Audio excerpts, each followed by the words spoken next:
வணக்கம். பொங்கல் பரிசு வழங்கும் தொகுப்பினை தற்பொழுது முதல்வர் மு.க.ஸ்டாலின் அவர்கள் ஆலந்தூரில் இருக்கக்கூடிய ரேஷன் கடையில் தொடங்கி வைத்திருக்கிறார்.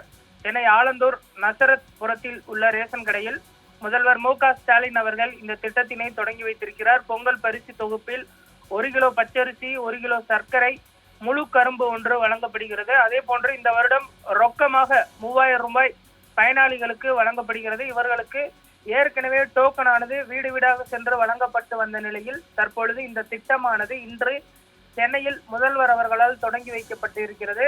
தமிழகம் முழுவதும் அந்தந்த மாவட்டங்களின் அமைச்சர்களும் அதே போன்று ஒரு சில முக்கிய நிர்வாகிகளும் இந்த திட்டத்தினை தொடங்கி வைப்ப இருப்பதாக தமிழக அரசின் சார்பில் தெரிவிக்கப்பட்டு இருக்கிறது. 2,22,00,000 கோடி அரிசி அட்டைதாரர்கள், இலங்கை தமிழர் மறுவாழ்வு முகாம்களில் வசிப்போருக்கு பொங்கல் தொகுப்பானது வழங்கப்பட இருக்கிறது. பொங்கல் பரிசுக்கான டோக்கன் பெற்றவர்கள் தங்களுக்கு ஒதுக்கப்பட்ட நேரத்தில் சென்று தொகுப்பை பெற்றுக் கொள்ளலாம் என்றும் தெரிவிக்கப்பட்டிருக்கிறது.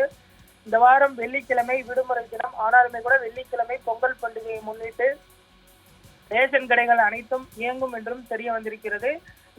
நாளை மறுநாள் அதே போன்று பொங்கல் பண்டிகை வரை வாங்கலாம்.